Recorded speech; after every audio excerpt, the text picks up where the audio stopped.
Hello friends, welcome back for another part of our run through the Frosty DLC in the base game, where we're putting ourselves to some very unnecessary but very fun challenges. Just in case you wanted to see the rules, here we go. The rules are that we have to play on the Frosty DLC.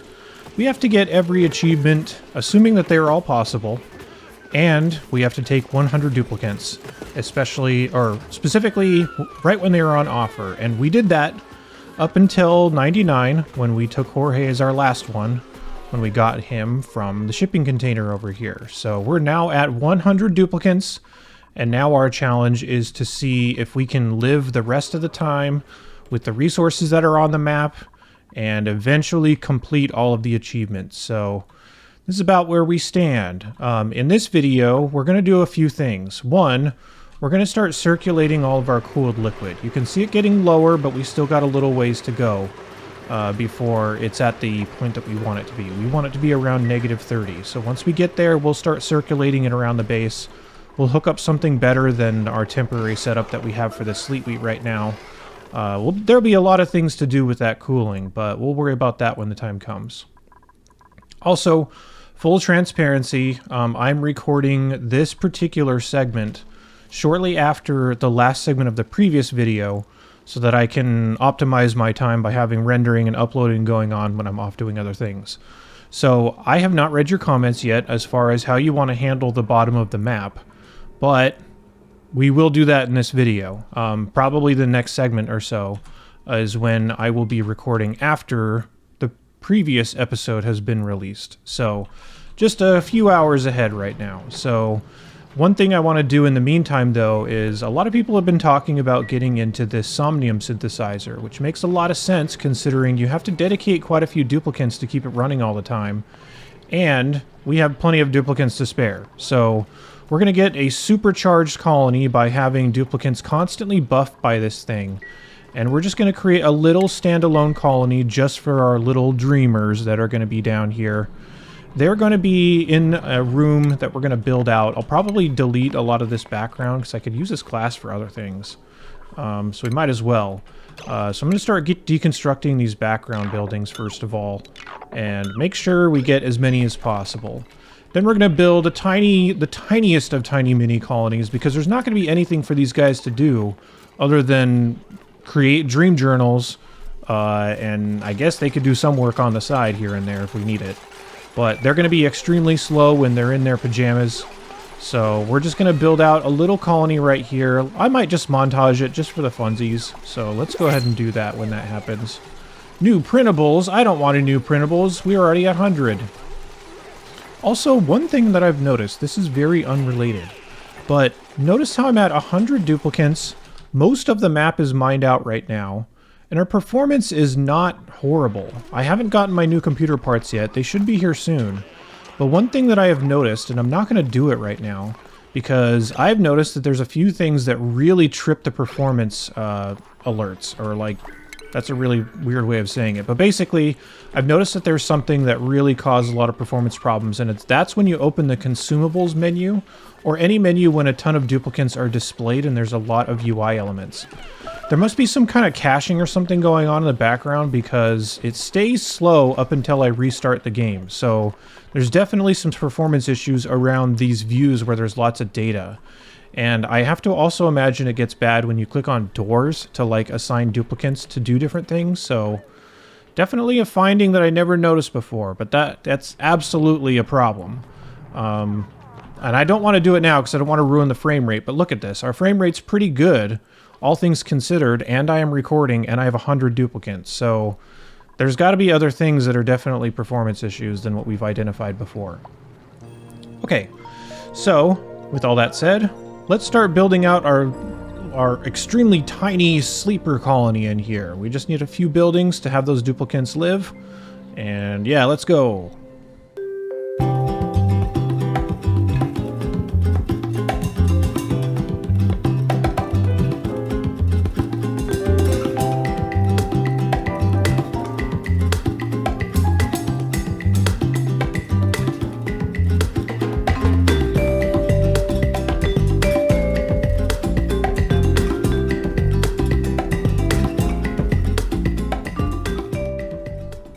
Okay, here's our up and running Dreamland, Somnium synthesizer area.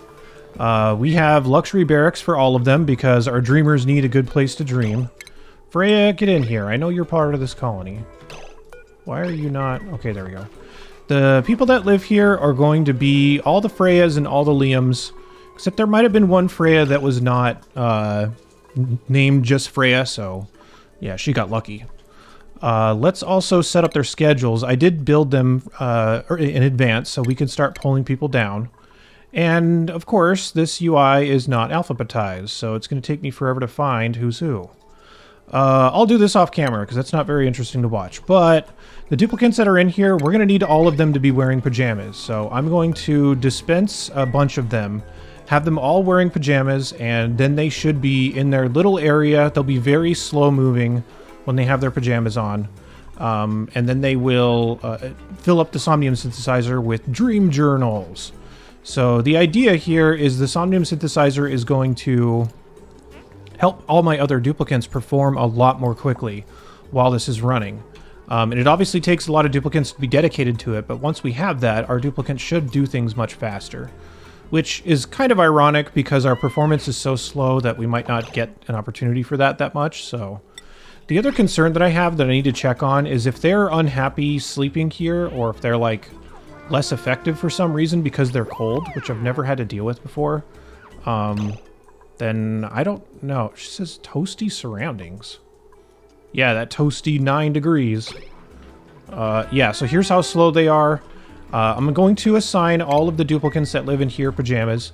You could do this with 6 duplicates is what I've heard a lot, but the concern that I have is my performance is so bad that my duplicates might not actually do the task on time. So if I don't give them enough time to do things, I'm worried that they might get stuck, not actually giving me enough dream journals this way. So this is going to take a little while to get everybody put into pajamas, but we'll get them all assigned one by one. And I'll get them on the right schedules and get them sleeping like they're supposed to be. The other thing... Oh, let's talk about the setup of this a little bit. When my duplicates live in here, they're going to need 2 things. One is food and one is oxygen. That's always the 2 essential things. So the food line, which somebody asked about, by the way, and I do want to address this. If I have a bunch of other mini colonies, there's one separate line that's for all of the done food. Look at this. This is a huge shipping network. People were saying this is spaghetti pipes, and yes it is. This is kind of what you get. But there's going to be one line where all the done food comes down, and it'll pass by every single colony to see if it should drop some more food off. So for here, for example, there's a weight plate that's set to anything below 50 kilograms, then open up the chute. So if they need more food because there's less than 50 kilograms sitting right here, then more food will drop in. Every other colony works the same way, and that line goes from here all the way down to the Somnium synthesizer colony, then all the way back up to this colony right here to see if this colony needs food, and then finally it gets dropped out of a main chute and into the middle of all this stuff. So that's the idea for food, and I realized that I didn't explain that very well the first time, so there you go. The second thing is we're making so much oxalite that I'm now using the oxalite to ship on rails and then also use the same type of system of having a weight plate and oxalite. So if the oxalite gets all gassed off, then more will be let in. And you can see our oxalite has really fallen because I'm using oxalite in all 3 of the little mini colonies now. So that's been a little bit helpful to help distribute the oxygen a little bit better. So yeah, these 7 are just going to be doing nothing but eating and sleeping and using the bathroom. Same thing goes for all the water. I did want to route the water kind of out of the way, which here you go. Here's a spaghetti pipe setup once again. Up here it looks especially funny because it's connected to all my naturally growing bonbon trees, but yeah, anyway. People were making comments about that, so I thought I would show that a little bit more. So, let me get this all set up. Here's the dream journals being produced, by the way. So Freya's in one of the sleeping blocks.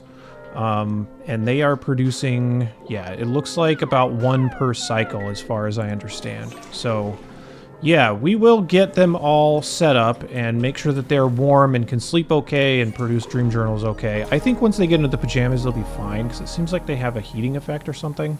Also, Freyas are immune to frost, so maybe that's not the greatest of examples. But I'll get this taken a look at. One thing that I asked in the last video was what would you like to see at the bottom of this to either aid with transportation or just to aid with building down here in general. I would say this is a very unscientific way to measure this, but just by feel, it seems like about 65% of people voted to have another colony down here.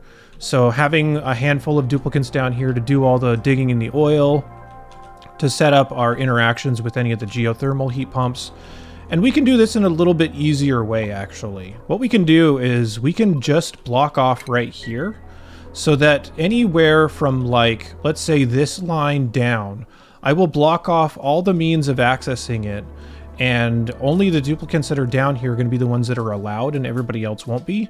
So from like here, there will be like a border between colonies, and the like bottom dwellers, I guess, will only be able to go up about this high. They'll do everything else down here. I will probably also ranch pips down here because there was at least one. Yeah, okay, here we go. I will probably ranch pips down here just to help out with food production.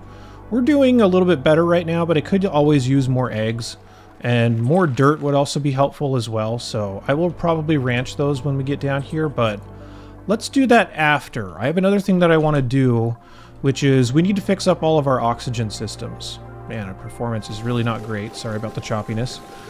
This is still not getting cooled to a degree that I would really like, so I want to get our big oxygen highway going, mostly because I want to see it all pumping together. So where is this? Ventilation. Here we go. I want to see this all flowing with oxygen all together. So I'm just going to quickly build out a oxygen setup that's a little bit more efficient than this. We will use the more efficient versions like we've done in the past. Just because I was feeling particularly lazy that day with this one. But we'll do a little bit better one over here and we will get it all wired up. So why not just montage that one as well? Let's go ahead and get it started.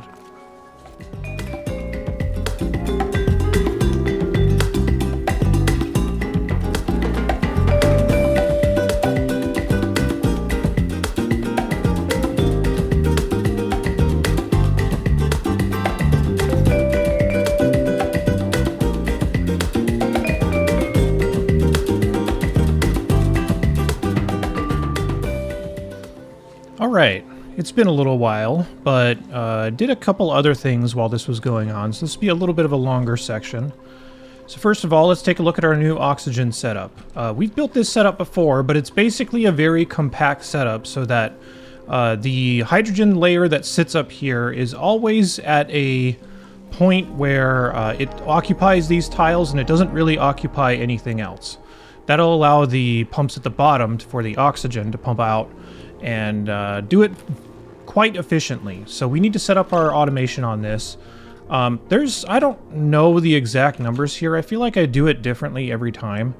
But let's say if this is above 450 in terms of grams, we're going to turn on these pumps. And then the hydrogen at the top, let's say if it's above like, I don't know, 350, we'll turn on these pumps to pump the hydrogen into our gas reservoirs and therefore into our hydrogen generators up here. Here's the gas pipe overlay if you wanted to take a look. So all of our oxygen kind of just feeding through our cooling setup like we talked about before. And then the hydrogen just coming up here and into these tanks and then back out into the actual generators. The way that I set this up though, and this is always a point that looks kind of confusing, I added a bunch of doors here so that I could close them when it's time for the whole system to be running. And if I need to get in here and maintain things, like let's say the wrong element gets into here and it starts creating water at the bottom, or let's say something breaks or whatever, I can just open up one side, open all the doors, and go in here and fix it, and then close the doors again. This is a lot better than having to unbuild and rebuild the whole thing. So I'm just going to close all these up, and you can really think of this as basically this section getting repeated 6 times. So this section is the exact same as, you know, this section, this section, there you go. So it's just 6 of the same setups, and they're all uniting at the top so that when the hydrogen is produced, it'll create a line on the top here that eventually these gas pumps will draw in and pump into our setup. We only keep it 1 tile thick at the top so that we can assure only hydrogen is getting down here.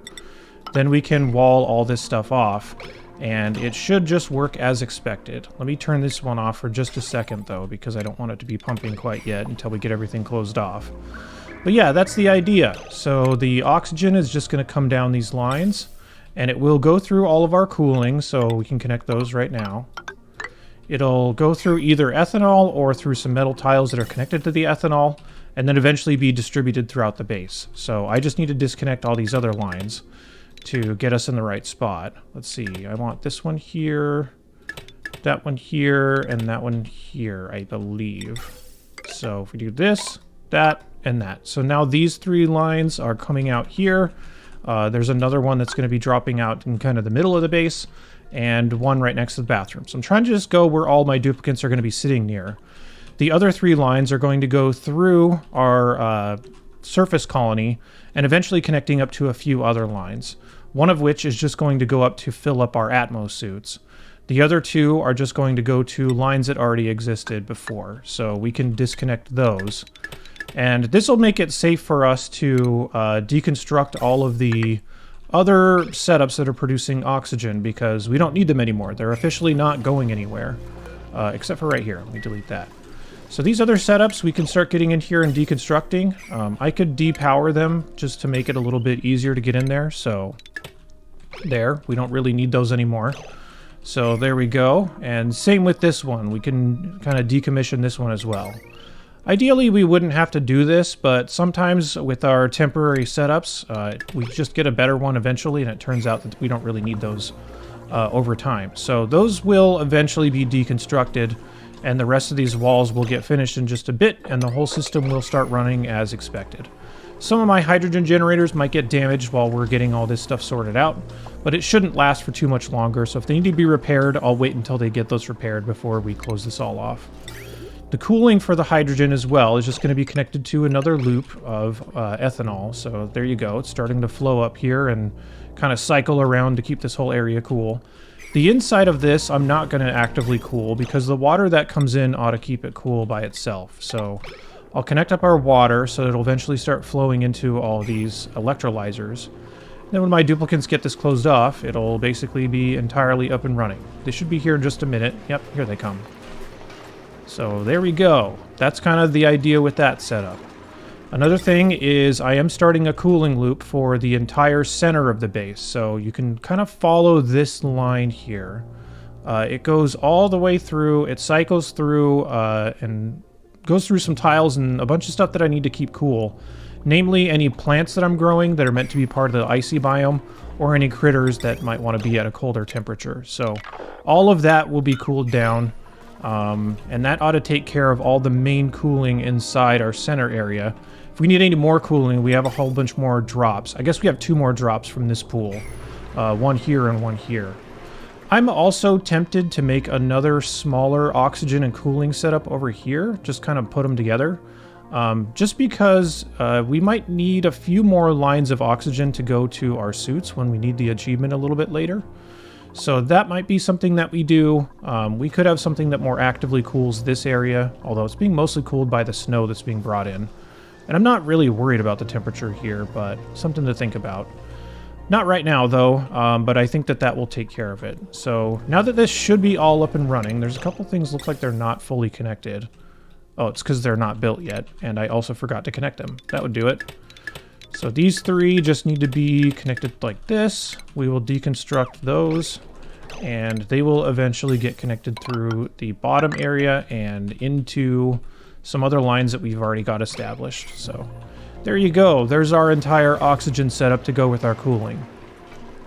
Let's check out some adjustments to the Somnium synthesizer. So here we go. This is pretty much ready, so let's activate it. Alright, maximum aptitude mode. It basically says that this will encourage your duplicates to be more effective. Let's see exactly what it does. So once we put that down, we get this little artifact here that we could place somewhere. It does put out quite a bit of light, I'm pretty sure. Oh, it needs oxygen. Okay, totally forgot about that. So let's run an oxygen line in here, and that'll be reactivated here in just a moment. Just kind of run this one down there, I guess. get some nice xylophone tunes for you. Here we go. We'll just kind of run that all the way into the Somnium synthesizer. There. And if any construction needs to be done inside here, I basically just allow my other duplicants to walk inside there so that they can work, and then I'll eventually get them out of here. I'm also going to be adding some shipping stuff in here just to move the dream journals over by themselves, because if it's just these duplicants, they're not very efficient about moving stuff. So I have some automation, or rather some shipping to do it for me. So I want to ship out everything here except for any edible food. Anything else I want to get rid of, so there. A lot of eggshells or stuff like that might come down this line because it's the same place where we're cracking eggs that originates all this food stuff that comes down, so there we go. So, the Somnium synthesizer will be up in just a minute, but I also realized, or after basically running it, that this is going to be producing more dream journals than this is going to be consuming with the 7 duplicants we had in here, so I did let one of the Liams out. So he's out on his own, doing his own thing out in the middle of the base, running around, no doubt. So there we go. We got that stuff done. The next thing that I want to do, and what we've been kind of aiming for this whole time, is getting our oil filled up in our cooling area so that we can start pumping out a lot of steel. So that will be on the way shortly, but like I mentioned, the voting for, and I say voting very loosely, but the voting for how to handle what we're going to be doing down here at the bottom, most people just wanted to see another living area established. So we're going to do that, and why not just montage it again? Let's go.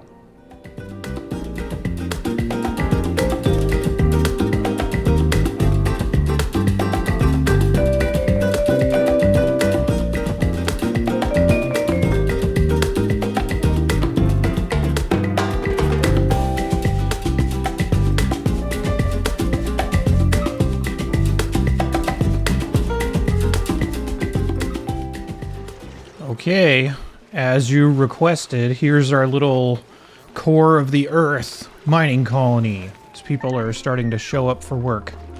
The idea here is everyone's allowed to leave except for the people who work here. So if there happen to be anybody that gets stuck down here for some reason, they'll be able to at least leave through this door. But everybody that works here is just going to not be able to leave, but they'll be able to enter because most of them have not shown up yet. We're denoting them with these orange helmets because their mining operation is going to be a lot more intense than the surface dwellers. These are like the dwarves of the universe. They're down here doing all the hard work so that everybody else can have nice stuff. So we've got to keep them working. One thing I am going to be doing with this colony is probably producing my own refined metal, just because they're not going to be here for too long. I'm eventually going to have this mining colony be abandoned, which any good mining colony should. But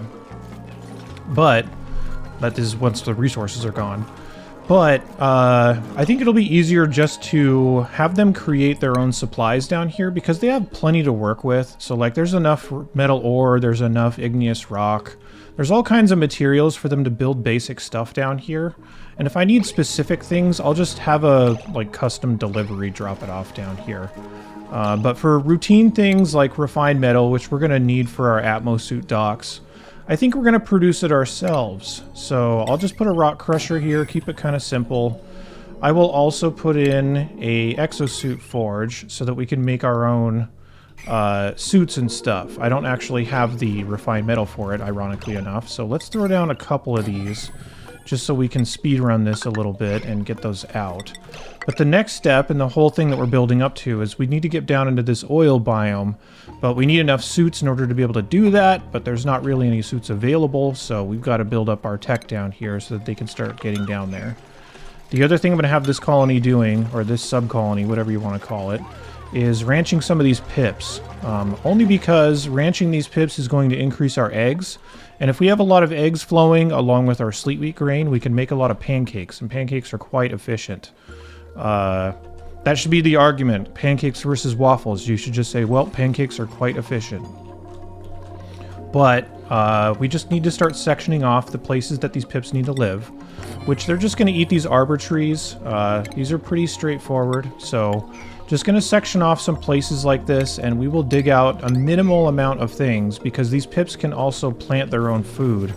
and have it grow naturally here. So even if we just have this one little small area, I don't know how many pip eggs this is eventually going to put out, but this should be pretty strong. So I will just have a critter drop off here and a grooming station, which is going to obviously be in stations because it's named station. Oh, I haven't seen this one before. Huh. I guess it's probably been there because it's part of the DLC, but I guess I just haven't realized. We'll put that in there. I think that'll make sense because they're like eating the trees and there's like a big log here, so yeah. Alright, so the pips will start getting ranched over time. The setup of this area has some pretty basic rooms, so Great Hall up here, barracks, washroom. This part will be a, and I just ruined it, this part will be a nature reserve. So the nature reserve really just needs some naturally placed plants, which will be pretty easy for us to work around. And then it's just going to connect up to like the center of the area that they're constantly going through all the time. This is like the most optimal way to do it, so that they're constantly getting exposure to that nature reserve. The way I've been doing it before has been a little bit like not super well planned out. I did originally have a plan, but I kind of forgot about it, which, you know, standard. But this ought to keep these duplicants' morale nice and high, since we're going to be asking a lot of them. So, we can just start refining metal and keep them busy down here. I'll check on this colony a little bit later, but we've got some other stuff around the map going on. Here's the actively running Somnium synthesizer. Like I said, it does put out a good amount of light. I don't know really what you would use it for, but there you go. This is it running, and these are all of our very powerful nappers. I say that because every duplicant now is getting a bonus while this thing is active. It says this, a minus 25 stress per cycle, which would be really good on high difficulties, honestly. Plus 5 athletics, plus 5 strength and science, plus 500% piloting, which that's pretty interesting. And plus 5 machinery. So these duplicants are running around getting stuff done a lot faster than normal. So yeah, Somnium synthesizer up and good to go. Let's take a look at our oxygen setup. Did make a small adjustment here. I just put a third pump for hydrogen, and it's more so about the location to these two central ones. If you get them too far away from their pumps, they will start building up too much hydrogen and sending too much hydrogen down these bottom lines. So by doing this, I think I indirectly cleared out all the hydrogen that could be drawn up by these pumps down here by just making sure the pressure up here is very low. So I think that fixed it. I also did add some emergency things here just to dump any hydrogen that might come through. We can just dump it out into the base and deal with it later, if that does happen. Why are you starving? Probably need to go to the bathroom first. Classic duplicants. So we've got that. The other thing is I just kept this oxygen setup running, and I also kept it connected to the anti-entropy thermonullifier, partly because it makes it an okay temperature if it's being sent to places that don't need to be temperature controlled. So this is being sent into the base over here on the side where we're cooking everything, and it's coming out at about 30 C, which is fine. You know, nobody's going to complain about that. And it's also being sent down to this bottom area, which we don't need to be at any specific temperature either. So I decided just to keep that up, and if it doesn't keep its cooling maintained at a reasonable temperature, we can replace the cooling with another setup over here. I was going to put one here, but I just decided not to. If we can just send the oxygen over to other places that will not necessarily need the cooling from it. So yeah, I just kind of kept this setup as it was, and it'll be pretty handy going forward. So we've got that. One other change to our sleet wheat here is the block that I had this connected to of just a bunch of natural materials was heating up to the point that these were not growing anymore. So I replaced it with a whole bunch of metal tiles. Of course, we've got these airlocks in between, and they will only close if we need them to close because it's getting too warm. It's also being cooled off by a loop of cold ethanol here. So just running in and out of our cooling setup, which is holding steady about negative 25 to negative 30 throughout the whole thing, which is what we were looking for. So that's good. It looks like we planned it out nicely, especially now that our oxygen and everything is running and demanding a decent amount from this. This side's actually getting a little bit warm, which is interesting. As long as it stays above like negative 15, I think we're fine. The cooling loop that's coming down here to keep all of our plants and stuff cool is up and running. So that's this big long line of ethanol kind of snaking through everything to make sure that these things can continue to grow. So body temperature of these still well within range, so we should be totally fine on that. So yeah, lots of different things going on right now. One more thing is we need to grab another achievement. There we go. Just getting to cycle 365.25, I guess. Ought to get that achievement, so there we go. Got that one. Alright, so the plan from here. We are just going to make our own suits in this colony, which we can start up our aluminum refining, since that's the metal that they have access to down here. We'll just kind of do it forever. We'll set up an exosuit forge. We'll start getting in here. Thing we can start doing in the meantime, I'm waiting for this to be pumped out entirely. I'll probably add a suit bank that'll at least have one for every duplicant in this area. And I need to remember that I can't really use any other refined metals to do this because I won't exactly have access to it. But the place that it actually starts, we can start putting up some double liquid lock action here just to prevent temperature sharing. It's not horrible down here, but it is at least something we should be prepared against. Actually, I could actually use this mercury for these liquid locks because the boil point for this is quite high, 356. So I might grab it from over here too. There's a huge mercury spill earlier, which was me not paying attention and making a mess, but it's been cleaned up. So yeah, we'll grab the mercury from down here. We'll make a couple of liquid locks, and then we'll start getting down in this oil biome in just a moment. All we really need it for is to start pumping this crude oil out, which we'll have to ask for a delivery of steel once it's ready. So we'll send that down here. And finally, what this is all adding up to is so that we can really charge up our metal refineries by having the super hot oil inside here and keeping it very hot and using the heat from the metal refinery to help push our steam turbines and keep some energy flowing through here. So might as well be power positive with those if we can. So lots of different things going on. Let me get enough metal refined and let me get the liquid locks up, then we'll start venturing down here into the oil biome a bit. Okay, I think we're just about ready to start getting down into the oil biome.